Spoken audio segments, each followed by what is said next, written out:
Bab 1667, pantang mundur sebelum mati. Mundur! Ekspresi prajurit berpakaian hitam itu menjadi dingin. Dia segera berteriak dengan nada mengancam. Bagaimana kalau aku tidak mundur? Pria botak itu meludah sambil menunjuk-nunjuk dan memaki prajurit berpakaian hitam itu. Klik! Tanpa basa-basi lagi, prajurit berpakaian hitam itu memimpin para bawahannya untuk menarik pelatuk senjata api mereka dan mengarahkan moncongnya ke 20 orang lebih di hadapan mereka itu. Seketika senjata mereka terangkat tinggi, membidik ke arah si pria botak dan yang lainnya. Sialan! Apakah kamu benar-benar berani menembak? Pria botak itu berteriak. Namun, setelah teriakan tadi, keberanian orang-orang ini menciut. Mereka perlahan mundur dan berjalan menuju kendaraan. Selama mereka adalah penduduk setempat kota Neo, mustahil bagi mereka untuk tidak tahu tempat apa Gunung Cloud itu. Melihat adegan ini, ketegangan antara sekelompok prajurit berpakaian hitam dan juga orang-orang berada di gunung ini akhirnya reda. Saat itu juga, mereka semua mengalihkan perhatian ke sisi ini. Sekarang, mereka semua lega karena masalah sudah selesai. Para prajurit berpakaian hitam itu juga berbalik dan berjalan kembali menuju gunung. Apa terjadi sesuatu di luar? Jenny yang masih memakai piyamanya bertanya di depan pintu villa. Tidak ada apa-apa Kak Jenny, ada beberapa orang mabuk dan membuat masalah di bawah. Kami sudah mengusir mereka. Beristirahatlah lebih awal, kami akan membereskannya. Seorang prajurit berpakaian hitam buru-buru melapor dengan suara pelan. Baik, kalian telah bekerja keras. Jenny menguap. Dia berbalik dan masuk ke kamarnya. Di kaki gunung. Sial! Kalian jangan sok, Gunung Cloud cepat atau lambat juga akan hancur. Pria botak itu masuk ke dalam mobil dan mengumpat. Wajah prajurit berpakaian hitam kembali dingin, dia tiba-tiba berbalik. Wush! Pada saat ini, prajurit berpakaian hitam itu tiba-tiba merasakan sakit di pinggangnya seolah-olah ada jarum besar yang menusuknya. Apa itu?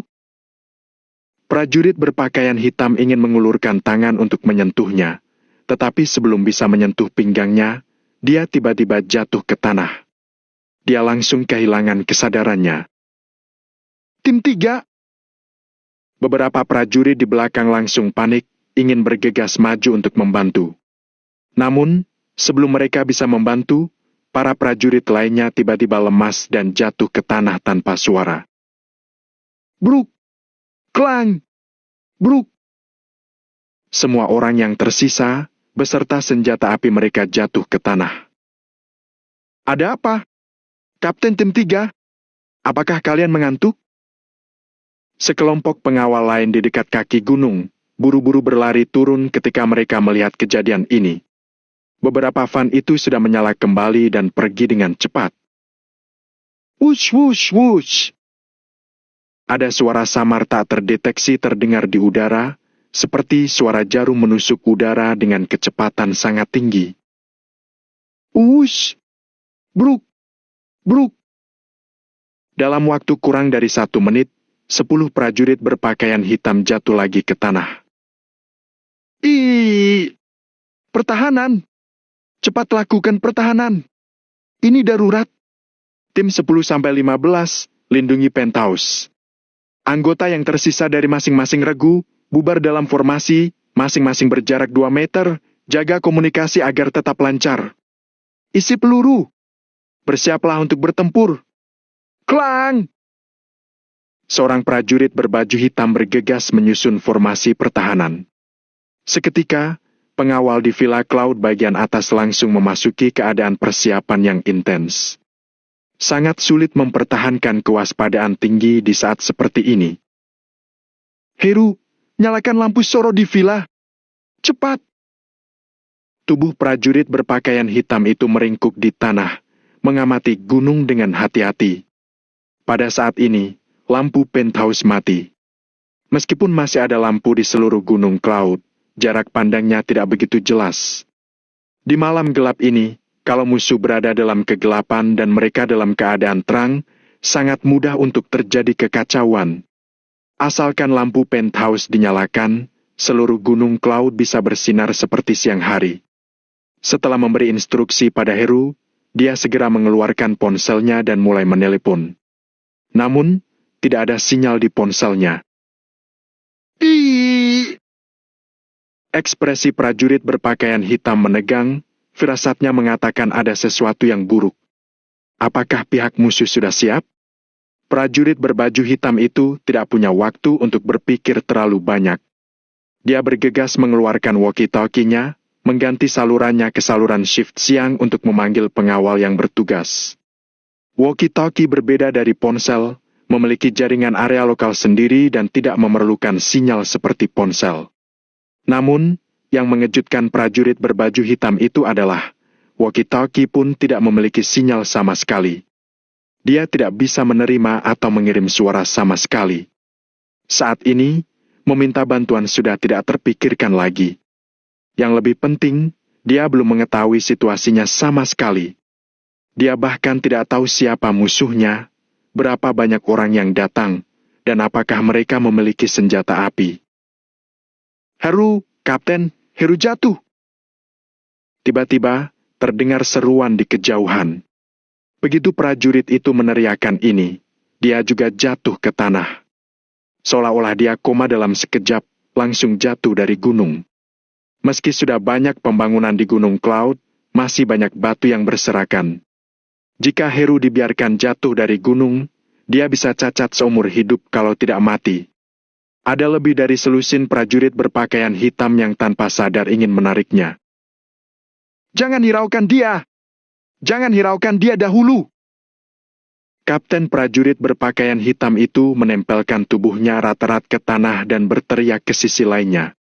Pada saat ini, mereka tidak bisa mengambil keputusan asal-asalan dan tidak bisa menyelamatkan orang sesuka hati. Bagaimanapun juga, melindungi penthouse adalah tugas paling penting. Wush! Wush! Wush! Tepat sekali, baru saja suara itu terdengar.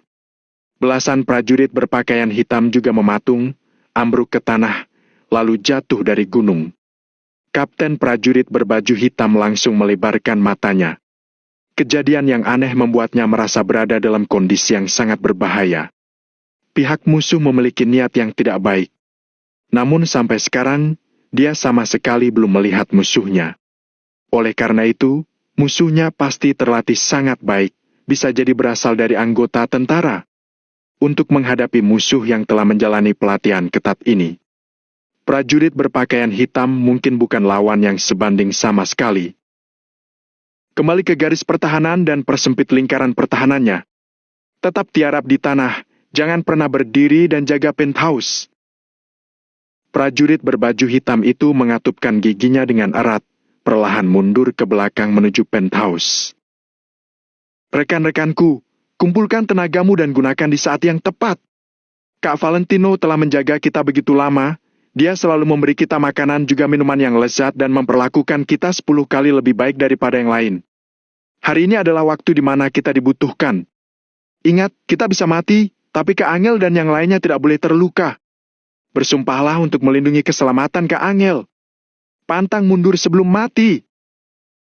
Setelah selesai bicara, prajurit berpakaian hitam ini menggertakkan giginya, lalu mundur dengan kecepatan penuh. Pantang mundur sebelum mati.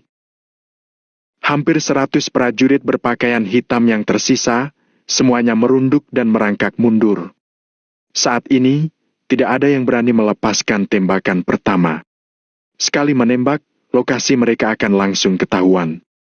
Bab 1668, kejam. Ada orang di arah jam 2. Tembak! Tiba-tiba, seorang prajurit berpakaian hitam berbicara. Dia pun langsung menarik pelatuknya. Dor! Dor! Dor! Dalam sekejap, mereka menembak dengan serempak, menghancurkan pepohonan dan bunga gunung Cloud. Senapan itu berbunyi seperti petasan dan menggema di seluruh gunung Cloud. Semua lampu penthouse langsung menyala. Wush! Lampu khusus di dalam rumah juga dinyalakan. Cahaya yang seterang siang hari langsung menerangi seluruh gunung Cloud dengan jelas. Cahaya terang itu menerangi segalanya sehingga tidak ada tempat lagi untuk bersembunyi. "Kak Angel, jangan keluar!" Pemuda berbaju hitam itu berteriak dengan mata melotot. Matanya yang tajam terus melihat ke bawah. "Target terlihat, tembak!" Tiba-tiba, pupil mata pemuda berbaju hitam itu menyusut. Kemudian, jantungnya mulai berdetak dengan kencang. Begitu banyak orang. Jumlah orang itu 2 kali lipat lebih banyak daripada mereka dan semuanya mengenakan seragam kamuflase. Meskipun mereka tidak bergerak di siang hari, mereka akan sulit ditemukan. "Dor! Dor! Dor!" Seketika, terdengar semburan tembakan lagi. Wush! Wush! Namun, musuh tampaknya tidak memiliki niat untuk menembak balik. Mereka malah melempar granat. "Sialan! Itu granat! Semuanya masuk ke penthouse dan lindungi Kak Angel." Pemuda berbaju hitam itu terkejut, lalu dia buru-buru bangkit untuk melarikan diri. Yang lain juga melebarkan mata mereka dan mulai mundur dengan cepat. Saat ini, mereka melarikan diri bukan untuk menyelamatkan nyawa mereka sendiri. Sebaliknya, mereka harus memastikan keselamatan mereka sendiri dulu agar mereka bisa melindungi Angel dan yang lainnya. Jika mereka mati oleh ledakan granat itu, maka Angel dan yang lainnya akan dibantai. Oleh karena itu, cara paling tepat adalah mengandalkan penthouse itu sebagai pelindung, kemudian mereka akan menembak musuh. Pada saat ini, granat yang seharusnya meledak tiba-tiba memancarkan cahaya. Setelah itu, cahaya yang sangat terang itu langsung meledak dan menyilaukan mata semua orang. Awalnya, mereka mengira itu adalah granat, jadi mereka semua melebarkan mata mereka dan melarikan diri untuk menghindarinya. Namun sekarang, mereka baru menyadari kalau itu adalah granat setrum untuk prajurit. Wush! Dalam sekejap, semua prajurit yang tersisa menjadi buta. Mereka bahkan tidak bisa mendengar dengan jelas. "Granat setrum! Itu granat setrum! Cepat tutup mata kalian!" "Ah, mataku! Kapten, ada granat setrum di seberang! Brengsek! Selain granat setrum, masih ada gas air mata! Cepat pergi!" Saat ini, pemuda berbaju hitam itu mengatupkan giginya erat-erat. Hatinya dipenuhi dengan kesedihan dan kemarahan. Meskipun Valentino sudah sangat kuat, ada beberapa peralatan yang tak bisa Valentino dapatkan. Senjata khusus macam itu pada dasarnya berbeda dari senjata api milik mereka. Tiba-tiba, asap putih mengepul di sekitar penthouse. Banyak prajurit berpakaian hitam langsung kehilangan kekuatan tempur mereka. Swoosh! Swoosh! Paf! Paf! Pada saat kritis ini, musuh melempar benda seperti jarum hipnotis yang kuat. Mereka sama sekali tidak sempat bereaksi. Satu demi satu prajurit berpakaian hitam langsung terkena tusukan jarum itu. Kemudian, seluruh tubuh mereka menjadi lemas dan terjatuh. Setelah mereka diserang granat setrum dan gas air mata, mereka tidak bisa menghindar. Tidak sampai 2 menit, pertempuran sudah selesai. Sekelompok prajurit yang mengenakan seragam kamuflase dan warna kamuflase di wajah mereka melangkah maju untuk memeriksa semua orang. "Perkecilkan jangkauan gangguan sinyal. Pastikan sekitar penthouse tidak ada orang," kata seorang pemuda yang merupakan pemimpinnya. "Baik." Seorang prajurit yang membawa berbagai instrumen presisi segera mengangguk, lalu menekan laptopnya beberapa kali. "Kapten, bagaimana situasi di sana? Kenapa aku mendengar suara tembakan?" Begitu penghalang sinyal diangkat, suara seseorang datang dari walkie-talkie. Seorang pemuda berwajah kamuflase mengambil walkie-talkie itu lalu berkata, "Ada orang mabuk membuat masalah di bawah gunung. Kapten sudah turun untuk menangani dan mengusirnya. Diterima. Katakan saja kalau ada apa-apa," kata orang di ujung walkie-talkie. "Bam!" Seseorang mendobrak gerbang penthouse. Pada saat ini, Angel dan yang lainnya yang berada di dalam rumah baru selesai mengenakan pakaian mereka dengan panik. Mereka pun berlari menuju halaman belakang penthouse. "Jangan pergi! Satu langkah lagi, aku akan menyuruh seseorang menembak." Pemuda berpakaian kamuflase itu segera melangkah maju. "Siapa kalian? Apa yang ingin kalian lakukan?" Mary dan yang lainnya segera berdiri di depan Angel untuk melindunginya. Itu semua naluri. Mereka semua menganggap Angel sebagai orang perlindungan utama mereka. Pemuda berpakaian kamuflase itu juga tidak menjawab. Dia mengeluarkan sebuah foto lalu membandingkannya. Setelah itu, dia menatap lurus Angel. "Bawa dia pergi." Setelah mengatakan itu, pemuda berpakaian kamuflase itu pergi. Tap, tap, tap. Belasan prajurit berpakaian kamuflase itu langsung melangkah maju. "Apa yang kalian lakukan? Kalian sedang melanggar hukum." Jani kaget. Wush! Jarum anestesi ditembakkan. Jani pun langsung pingsan lalu jatuh ke tanah. "Kak, kalian!" Caroline, Dhea, Mary dan Angel semuanya terkejut. Mereka benar-benar tidak tahu apa yang sedang terjadi. Mereka tidak menyangka pada saat seperti ini, masih ada orang yang mau mencelakai mereka. Bukankah Valentino sudah membasmi semua lawan dan musuhnya? "Cepat, jangan buang-buang waktu." Saat ini, seorang pemuda lain berjalan masuk dari luar. Pemuda itu berpakaian hitam, raut wajahnya terlihat sangat sombong dan ketidaksabaran. Wush, wush. Sebelum Caroline dan Dhea bisa berbicara, mereka langsung ditusuk oleh jarum anestesi. Tubuh mereka pun menjadi lemas, lalu mereka langsung jatuh ke tanah. Tadi Dhea berdiri di depan Mary, jadi tidak terjadi apa-apa pada Mary. "Apa yang kalian lakukan? Kalian menembak apa? Putriku sedang hamil, tolong jangan menembaknya dengan benda itu." Wajah Mary sangat pucat dan dia ketakutan. Dia berdiri di depan Angel dan terus berteriak. "Hamil?" Pemuda berbaju hitam itu tersenyum, lalu melirik perut Angel. "Karena dia sedang hamil, aku akan sengaja menembak di tempat dia hamil." Pemuda berbaju hitam itu tertawa sinis. Dia langsung mengambil pistol anestesi, lalu mengarahkannya ke Angel. "Wow!" Mary langsung berlutut. "Kalian tembak aku saja. Jangan tembak putriku. Dia sedang hamil. Bagaimana boleh kalian memperlakukannya seperti itu? Kalau kalian punya dendam, ya balas dendam saja. Kenapa kalian mau mencelakai satu keluarga?" Mary panik saat ini.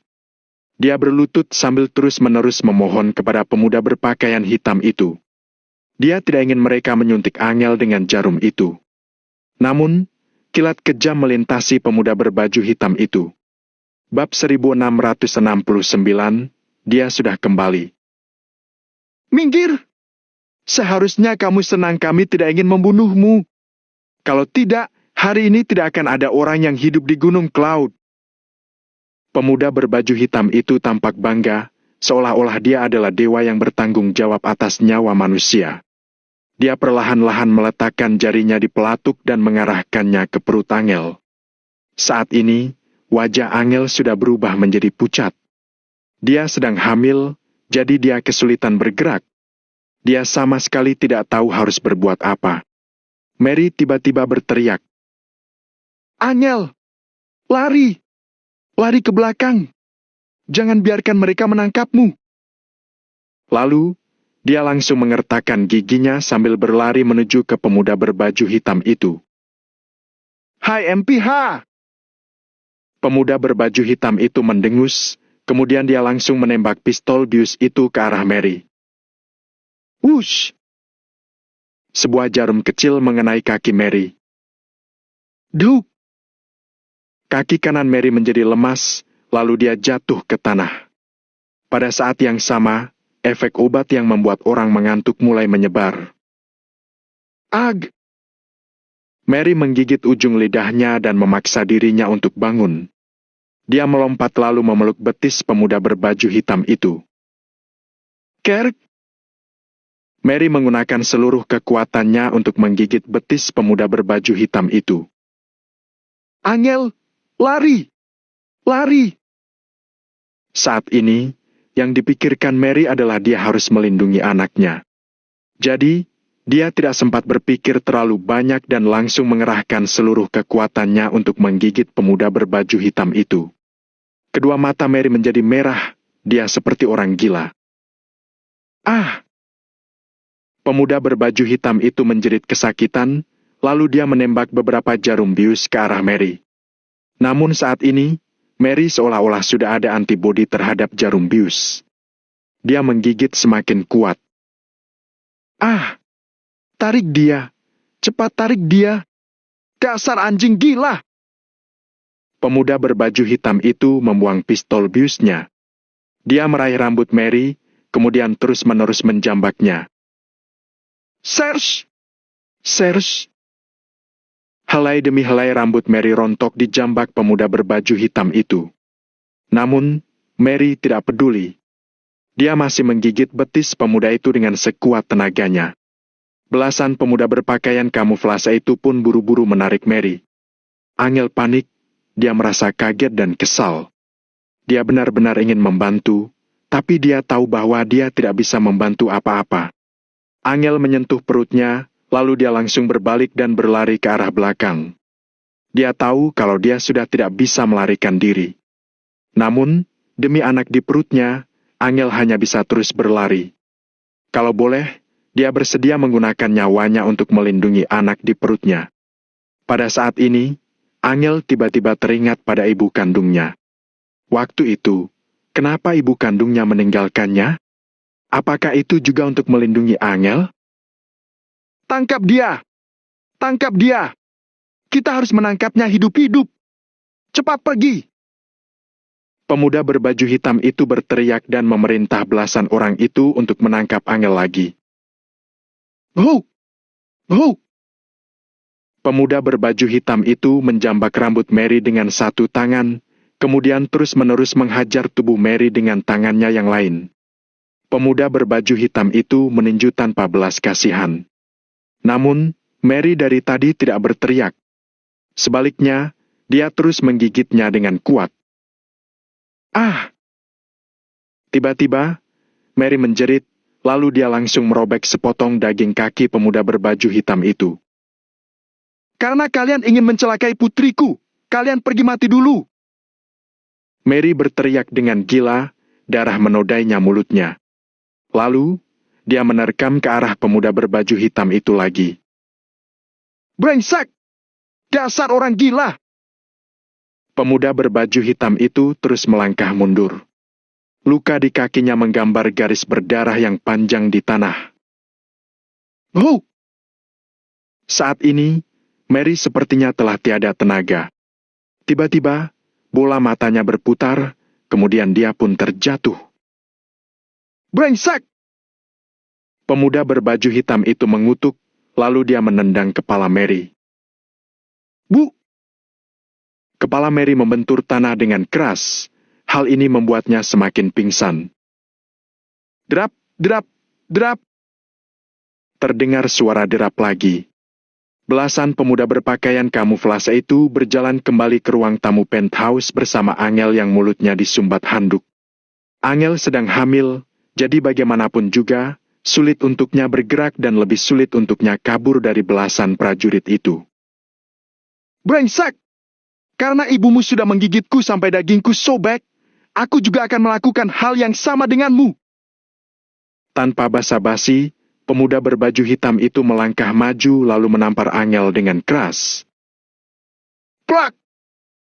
Seiring dengan suara yang melengking itu, kepala Angel berdengung. Dia menatap pemuda berbaju hitam itu dengan marah. Seorang pemuda berpakaian kamuflase itu melirik perut Angel, kemudian dia menasihati. Pak, masih ada hal yang ingin ditanyakan petinggi padanya. Hati-hati sedikit. Sialan! Pemuda berbaju hitam itu mengumpat, Lalu dia menembakkan 2 jarum bius ke perut Angel. Ugh! Efek obat bius dari jarum itu langsung menyebar, Angel pun langsung pingsan. Bawa dia pergi!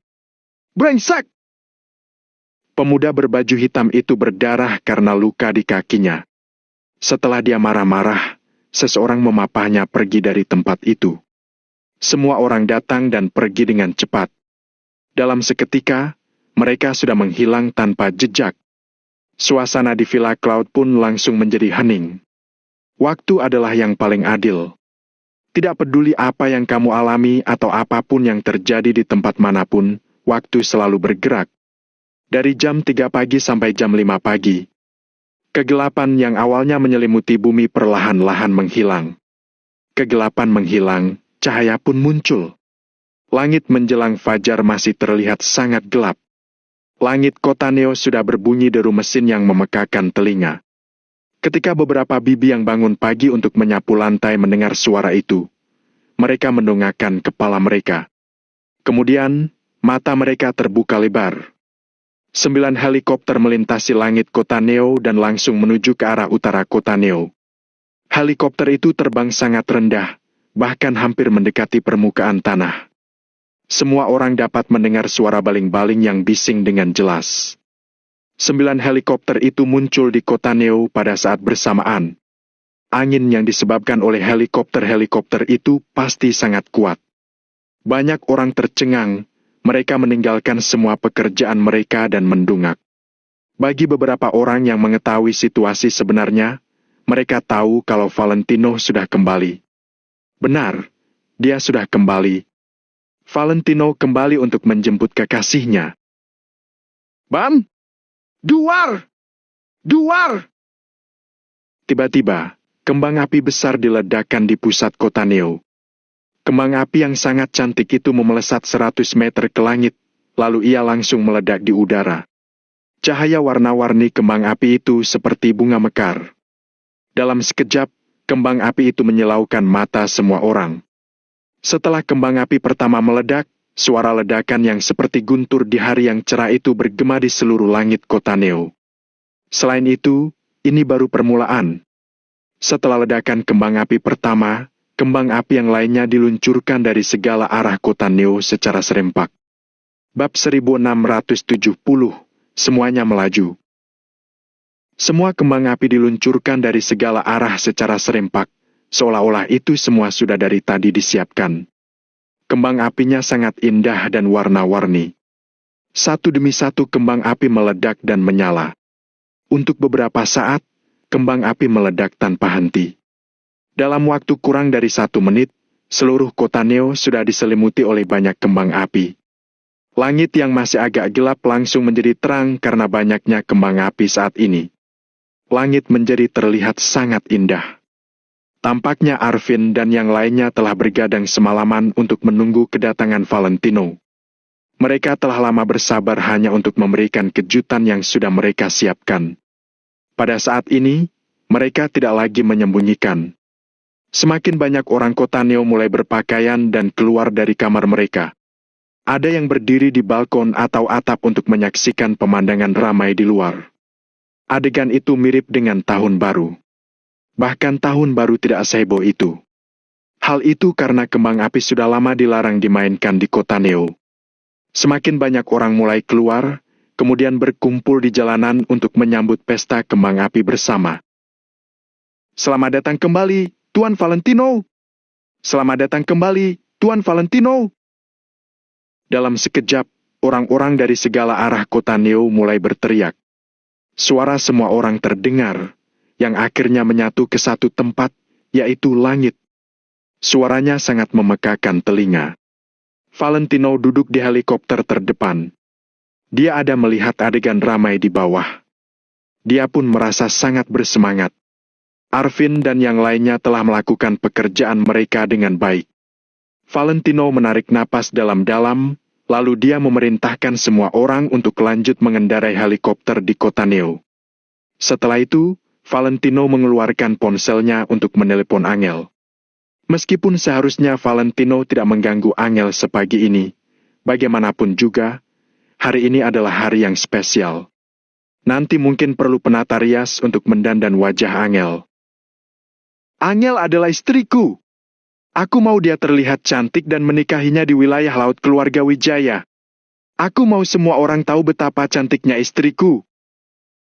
Sambil bergumam pada dirinya sendiri, Valentino menemukan nomor Angel, kemudian langsung menekan tombol menelpon. Bip, bip, bip. Maaf, nomor yang Anda tuju tidak menjawab. Silakan dicoba beberapa saat lagi. Setelah beberapa bunyi nada, tidak ada yang menjawab telepon. Nyenyak sekali tidurnya. Valentino tersenyum, lalu menelpon Angel lagi. Dalam hati, Valentino berpikir Angel yang sedang hamil benar-benar sangat mengantuk. Di luar yang begitu bising malah tidak bisa membangunkan Angel. Sekarang, seluruh kota Neo dipenuhi dengan kembang api dan suara yang memekakan telinga. Sepertinya semua orang sudah bangun, kan? Bip, bip. Maaf, nomor yang Anda tuju tidak menjawab. Kali ini juga tidak ada yang menjawab telepon. Ekspresi Valentino menjadi kaku, senyumnya juga sedikit memudar. Tidak mungkin. Angel bukan orang yang sulit bangun. Valentino perlahan-lahan meletakkan ponselnya, lalu dia mengerutkan keningnya sambil melihat ke arah Gunung Cloud. Awalnya, Valentino ingin Angel berdiri di penthouse untuk melihat kepulangan Valentino dengan mata kepalanya sendiri. Namun saat ini, ponsel Angel malah sama sekali tidak bisa dihubungi. Sopir di depan bertanya, "Kak Valentino, bagaimana?"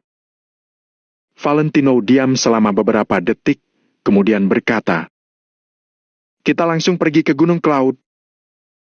Pada saat ini, hati Valentino tiba-tiba merasa sedikit tidak enak. Suasana hati Valentino yang awalnya penuh dengan rasa penantian di sepanjang jalan tiba-tiba menghilang tanpa alasan. Baik. Pilot helikopter itu langsung mulai mengarahkan helikopter ke Gunung Cloud. Di kota Neo, kembang api masih meledak tanpa hentik. Saat melihat helikopter Valentino perlahan-lahan mendarat, banyak orang juga mengikuti arah helikopter lalu bersama-sama menuju ke Gunung Cloud. Di pinggiran kota yang berjarak 10 km lebih dari kota Neo, mobil Chris dan yang lainnya juga sedang melaju dengan kencang. Langit telah perlahan-lahan menjadi terang. Di timur, matahari sudah terbit. Bu! 9 helikopter mendarat di kaki Gunung Cloud. Mata Valentino langsung tertuju pada penthouse. Valentino sangat berharap orang yang telah memiliki hatinya itu akan tiba-tiba muncul dengan pakaian piyama untuk wanita hamil dan senyuman manisnya. Namun, orang itu tidak pernah muncul. Detak jantung Valentino langsung menjadi cepat. Fuh! Valentino menarik napas dalam-dalam, kemudian membuka pintu untuk turun dari helikopter. Kak Valentino, bunga! Seorang prajurit Maple Pavilion yang duduk di kursi penumpang segera memberikan Valentino satu buket mawar yang besar. Saat ini, Valentino tanpa alasan merasa gelisah. Saat dia ingin mengambil buket itu, tapi ketika dia melihat sekeliling, dia tiba-tiba melihat ada beberapa orang tergeletak di kaki gunung. Wush! Jantung Valentino langsung berdebar. Dia buru-buru melihat ke bawah. Saat ini, langit telah berangsur-angsur menjadi terang sehingga Valentino sudah bisa melihat dengan jelas. Gawat, sesuatu telah terjadi. Valentino langsung membelalakan matanya. Dia melempar buket mawar itu, lalu berlari dengan cepat ke arah bawah. Para prajurit Maple Pavilion yang berada di 9 helikopter itu juga menyadari ada yang tidak beres. Mereka pun berteriak, Kak Valentino! Kak Valentino! Bro! Saat ini, Valentino seperti sudah menjadi orang gila. Dia berlari ke arah sekelompok orang dan berteriak dengan keras. 10 prajurit berpakaian hitam itu adalah prajurit yang bertanggung jawab untuk melindungi Villa Cloud. Mata Valentino terbuka dengan sangat lebar. Dia pun langsung berlutut di tanah. Dia menarik seorang prajurit berpakaian hitam, kemudian berteriak, Bro! Apa yang terjadi? Setelan jas mahal Valentino langsung menjadi kotor karena dia berlutut di tanah. Tapi Valentino tidak punya waktu untuk memedulikannya saat ini. Gawat sekali! Setelah seorang prajurit Maple Pavilion melihat adegan itu, dia segera menghubungi Chris dan yang lainnya. Kak Chris, telah terjadi sesuatu di Villa Cloud. Sekelompok prajurit Maple Pavilion berlari sambil melaporkan situasinya ke Chris. Chris bersumpah dan meraung di telepon. Sialan! Sekarang bukan waktunya untuk bercanda. Hari ini adalah hari besar Kak Valentino. Siapa yang berani mengucapkan kata-kata yang sial, aku akan merobek mulutnya. Kak Chris, aku serius. Teman-teman yang melindungi Gunung Cloud tidak sadarkan diri. Kak Valentino sedang berteriak sekarang. Cepat! Prajurit Maple Pavilion itu berbicara dengan tidak jelas karena dia merasa gelisah. Chris langsung terdiam. Brengsek! Ayo lebih cepat! Aku ingin sampai di Gunung Cloud dalam 3 menit.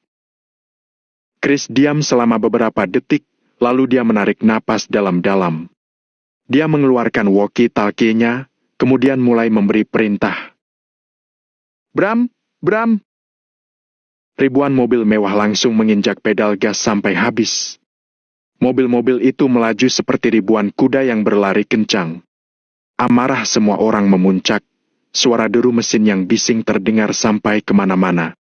Pada saat yang sama, Arvin dan yang lainnya juga bergegas menuju ke Gunung Cloud. Aku akan naik ke gunung. Kalian jaga mereka! Valentino sama sekali tidak bisa membangunkan beberapa orang yang tergeletak di tanah. Dia berdiri, kemudian langsung berlari ke gunung seperti orang gila. Bab 1671, Kemarahan. Anyel! Anyel! Saat ini, kepala Valentino berdengung, dia seperti sudah menjadi gila. Dia terus berteriak sambil mendaki ke arah gunung. Pada saat ini, dia merasa seluruh kekuatan di tubuhnya telah menghilang. Bahkan langkahnya terlihat sedikit lemah. Wow! Saat Valentino tersandung batu, dia langsung terjatuh. Serge! Sebau batu tajam menusuk telapak tangan Valentino sehingga tangannya berdarah. Valentino menarik napas, kemudian dia melepaskan jasnya. Lalu, dia berlari dengan kencang menuju ke gunung lagi. Angel, semoga kamu baik-baik saja. Kumohon, semoga kamu baik-baik saja. Aku boleh kehilangan apapun. Aku boleh kehilangan kota Vero, kota Kamer dan bahkan menyerahkan posisiku sebagai penguasa kota Neo. Tapi, kumohon, semoga kamu baik-baik saja. Mata Valentino terbuka lebar dan kemerahan. Dia terus-menerus bergumam pada dirinya sendiri. Namun, semakin dekat jarak Valentino dengan penthouse, Valentino semakin merasa gelisah sehingga dia menjadi merasa marah. Dia melihat sekeliling, semua prajurit berpakaian hitam tergeletak di tanah. Mereka terlihat seperti mayat yang tak ada habisnya. Hahaha! Valentino langsung meraung, kemudian lanjut berlari ke villa seperti orang gila. Angel! Angel! Saat ini, Valentino terlihat seperti singa yang sedang mengamuk. Dia berteriak dengan sekuat tenaganya. Teriakan Valentino terdengar sampai ujung belahan bumi. Dia terus berteriak sehingga suaranya menjadi serak. Ag! Saat melihat pemandangan di dalam villa, Valentino membelalakan matanya lagi. Mary terlihat sangat berantakan, dia berbaring teletang dan mulutnya penuh dengan darah. Di tanah sampingnya terdapat beberapa helai rambut. Tidak jauh dari Mary, Caroline, Dea dan Jenny pun tak sadarkan diri.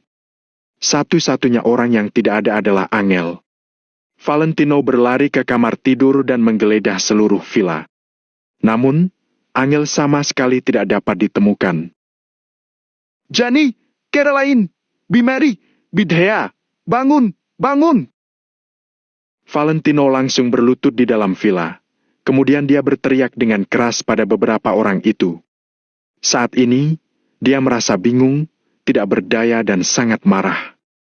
Dia sama sekali tidak bisa menenangkan dirinya. Apa yang terjadi? Katakan padaku. Beritahu aku. Valentino mengguncang bahu Jenny dengan kuat. Dia sedang berusaha keras menekan amarahnya. Sambil membawa harapan puluhan ribu orang, Valentino datang jauh-jauh ke utara untuk menjemput istrinya. Namun, hal yang menunggunya malah adegan itu. Hanya saja, dia bahkan tidak tahu siapa yang harus dibenci. Valentino menangis. Air mata terus-menerus menetes dari sudut matanya, membasahi kemeja putih Valentino dan wajah Jenny. Huaa! Valentino mengepalkan tangannya dan mengertakkan giginya. Kalian telah menghancurkan mimpiku. Kenapa kalian menghancurkan mimpiku saat ini? Valentino mendongak, tangannya terkepal erat dan jeritan yang menyayat hati keluar dari mulutnya. Saat ini, di kaki Gunung Cloud, ribuan mobil mewah sedang melaju dengan cepat ke Gunung Cloud. Sebelum mobil benar-benar berhenti, Chris sudah menendang pintu. Dia turun dari mobil, lalu juga berlari keluar seperti orang gila. Setelah itu, puluhan ribu prajurit Maple Pavilion juga turun dari mobil. Arvin dan anggota asosiasi Valentino Empire lainnya juga telah membawa sejumlah besar orang dan berkumpul ke tempat ini. Semua orang kebetulan mendengar jeritan Valentino dari puncak gunung. Sialan! Ketika Chris melihat pemandangan di depannya, pupil matanya langsung menyusut. Raut wajah Arvin tampak masam. Dia berlari menghampiri Chris, kemudian bertanya, Chris, apa yang telah terjadi? Chris mengepalkan tangannya. Dia tiba-tiba berbalik, kemudian mendorong Arvin. Arvin, apakah ini caramu menjaga kota Neo? Hah? Apa kamu tahu sudah berapa lama kami menyiapkan diri untuk hari ini?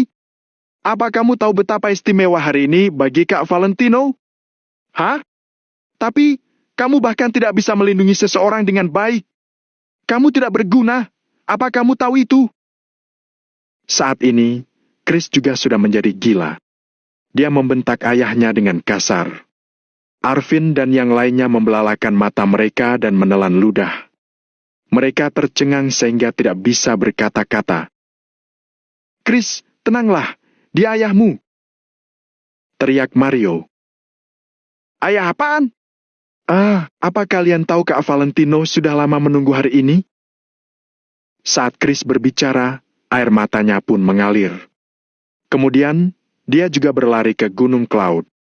Beberapa anggota inti Valentino juga buru-buru mengikuti Chris, sementara yang lain menunggu di bawah. Di dalam villa. Sambil meneteskan air mata, Valentino menelepon Angel lagi. Namun, ponsel Angel yang berdering ternyata berada di dalam kamar. Kak Valentino, kamu sudah kembali. Air mata Valentino yang tadi membasahi wajah Jenny membuat Jenny terbangun lebih dulu. Valentino membuang ponselnya, kemudian meraih pundak Jenny dengan kedua tangannya. Valentino bertanya dengan gelisah. Di mana Angel? Aku tidak tahu. Banyak orang datang ke sini. Semuanya memakai seragam militer. Aku ditembak sesuatu, lalu pingsan. Saat ini, Jenny juga sangat ketakutan sehingga dia tidak bisa berbicara dengan jelas. Sebelum Angel dibawa pergi, Jenny sudah pingsan lebih dulu, jadi Jenny tidak tahu apa yang terjadi selanjutnya. Valentino mengertakkan giginya. Kemudian, dia berlari ke dapur untuk mengambil baskom air. Valentino menatap Mary dan yang lainnya. Maaf, Serge. Valentino mengguyur ketiga orang itu dengan sebaskom air. Ketiga orang itu terkejut karena siraman air dingin, jadi mereka langsung terbangun. Tuan Muda Tommy, Kak Tommy, mereka mau menangkap Kak Angel. Caroline dan Dhea langsung duduk, kemudian berteriak-teriak. Lepaskan putriku! Mary yang baru saja membuka matanya menerjang Valentino seperti orang gila. Setelah melihat dengan jelas kalau orang itu adalah Valentino, Mary segera berhenti dan menatap Valentino dengan bingung. Mary menyeka darah di mulutnya, lalu bergumam. Cepat selamatkan Angel. Dia telah diculik. Valentino menekan amarahnya, dia meraih bahu Mary dan bertanya, "Oleh siapa? Siapa orangnya? Apa mereka ada mengatakan sesuatu?" "Tidak. Tapi mereka memakai seragam militer dan mau menangkap Angel." Mereka bahkan ingin menyuntik Angel. Aku tidak tahu apa itu." Mary berbicara sambil menampar dirinya sendiri dengan keras. Dia telah gagal melindungi Angel. "Baik, aku sudah mengerti." Valentino perlahan-lahan mengepalkan tangannya. Dia bangkit, kemudian langsung berjalan keluar. Saat ini, dia sudah memiliki beberapa tebakan.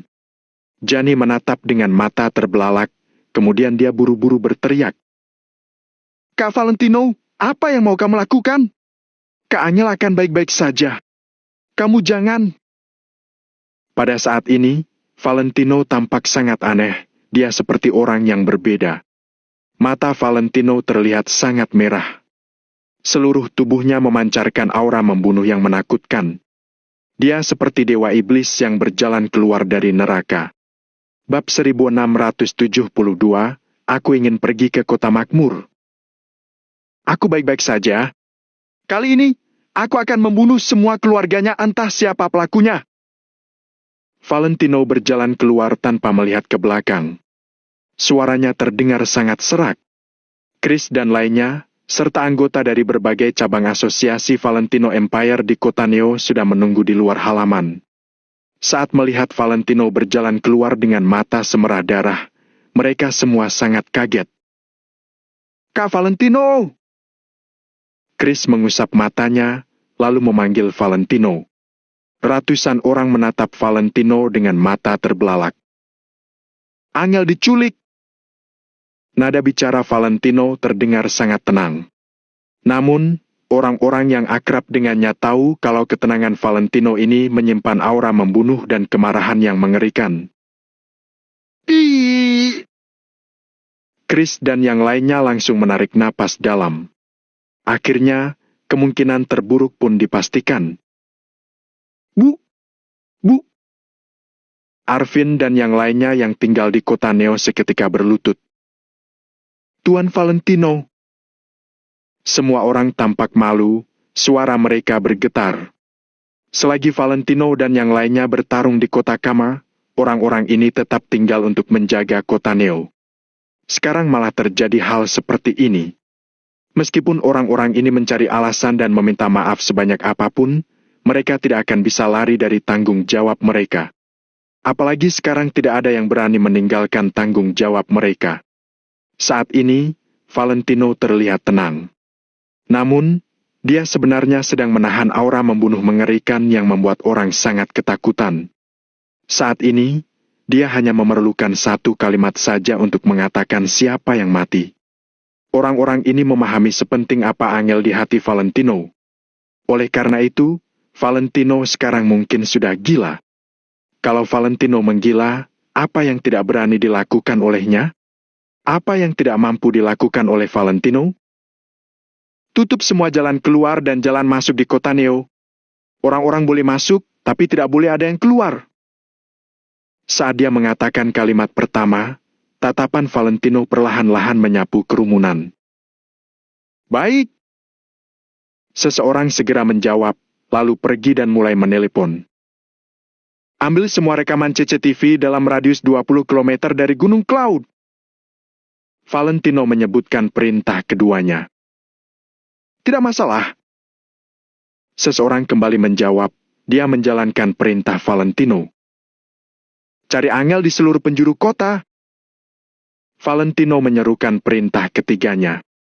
Meskipun harapannya tipis, Valentino tetap harus melakukan hal ini. "Baik." Chris menjawab Valentino, lalu Chris segera mengurus masalah ini. Valentino berdiri di tempatnya. Dia berusaha keras untuk menenangkan emosinya serta mempertahankan rasionalitas untuk menganalisis masalah ini. Orang-orang itu mengenakan pakaian kamuflase sambil membawa senjata profesional. Ini jelas-jelas bukan sesuatu yang dimiliki oleh orang biasa. Kalau begitu, mereka pasti para tentara dari petinggi. Saat ini, Valentino punya firasat siapa pelakunya. Akan tetapi, dia tidak bisa memastikan. Namun, apa yang bisa dipastikan Valentino adalah dia akan membunuh semua pelakunya entah siapa pelakunya. Apa mungkin Valentino terlalu rendah hati, jadi orang lain masih belum takut kepadanya? Jika aku harus membuat tanganku berlumuran darah, aku baru bisa membuat semua orang jera. Kalau begitu, aku bersedia. Valentino membatin, matanya menatap penuh tekad. Begitu Valentino memberikan perintah, banyak orang meninggalkan tempat kejadian untuk mulai menjalankan arahan Valentino. Sementara itu, Valentino sedang duduk di Villa Cloud untuk menunggu laporan berita. Kak Valentino, orang-orang yang melindungi Gunung Cloud sudah siuman. Dengan beberapa orang di belakangnya, Chris melangkah di depan Valentino. Bu, Kak Valentino, bunuhlah kami. Kami gagal melindungi Kak Angel. Saat ini, para pria itu juga merasa marah sekaligus bersalah. Mereka jelas-jelas menyadari sepenting apa Angel bagi Valentino.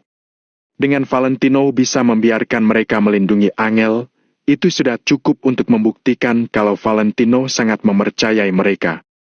Namun, saat ini, mereka malah memberikan hasil seperti ini. Perasaan ini membuat para pria itu merasa sangat menderita. Bangun! Beritahu semua kejadiannya dengan lengkap. Valentino melambaikan tangannya, dia mengisyaratkan semua orang agar bangkit.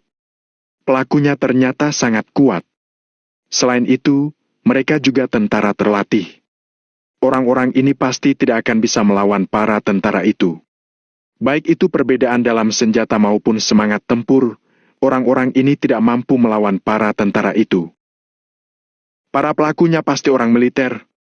Mereka semua memakai pakaian kamuflase. Selain itu, mereka juga seharusnya membawa jarum bius.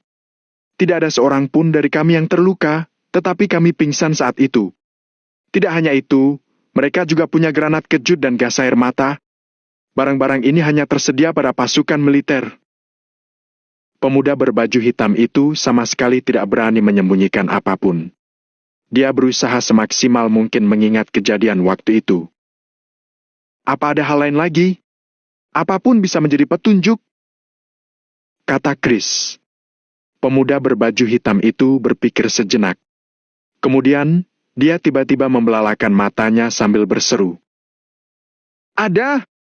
Sebelum mereka datang, ada beberapa orang yang minum terlalu banyak di kaki gunung sambil berteriak di sana. Anggota kami pergi untuk menengahi. Di saat itulah, saya rasa konsentrasi kami terganggu dan membiarkan mereka naik gunung. Para pemabuk itu seharusnya anggota dari para pelaku. Kata pemuda berbaju hitam itu dengan suara yang dalam. Berapa nomor platnya? Aksen bicara mereka dari mana? Tanya Valentino dengan suara yang dalam. Aku tidak ingat jelas nomor platnya. Itu hanya beberapa mobil van, tetapi kode platnya adalah kota Neo. Selain itu, mereka juga berasal dari kota Neo dan aksen mereka adalah aksen lokal kota Neo. Saat menjawab, pemuda berbaju hitam lainnya segera mengambil alih pembicaraan. Saat itu, dia yang berbincang dengan para pemabuk itu. Ketika Valentino mendengar ini, dia mengisyaratkan kepada Chris dengan matanya. Chris segera memahaminya. Dia mengeluarkan ponselnya sambil berjalan keluar. Selama mereka berasal dari kota Neo, mereka pasti tidak akan bisa lari. Saat ini, Valentino dengan kekuatannya yang sekarang bisa mendapat informasi tentang leluhur seseorang di kota Neo sampai 18 generasi ke atas jika dia ingin menyelidiki mereka. Ketika pemuda berbaju hitam dan yang lainnya pergi, Valentino pelan-pelan bangkit seraya berjalan ke jendela dengan sebatang rokok di tangannya. Saat ini, sudah hampir pukul 7 pagi. Matahari pagi di cakrawala perlahan-lahan terbit, mulai memancarkan cahaya sekaligus panas. Saat Valentino melihat pemandangan sibuk di bawah Gunung Cloud, dia agak memicingkan matanya. Tanpa merasa ragu, pelakunya pasti diutus oleh petinggi. Terlebih lagi, mereka kemungkinan besar berasal dari kota makmur. Valentino tidak perlu repot-repot memikirkan siapa yang bisa melakukan hal ini di kota makmur. Saat ini, Valentino tidak mau terlalu banyak berpikir. Dikarenakan tidak bisa melihat Angel, hatinya tidak bisa tenang. Halo, Almo. Valentino mengulurkan tangan, menelepon pihak kota makmur. Tuan Valentino, kami sudah berangkat. Kami mengebut selama perjalanan, kami akan segera sampai. Kamu harus menunggu kami, ya. Suara Almo terdengar dari ujung telepon. Kalian tidak usah datang lagi, kata Valentino dengan suara serak.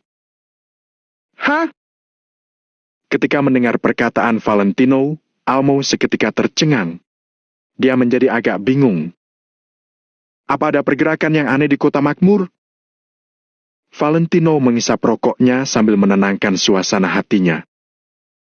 Keanehan? Tidak ada. Kenapa? Tuan Valentino? Apa ada yang salah? Almo sudah punya firasat buruk. Valentino merenung selama sesaat, lalu berbicara dengan suara yang dalam. Panggil semua anggota distrik komersial Reverso, bersiaplah dan tunggu aku di sana. Aku mau pergi ke kota makmur.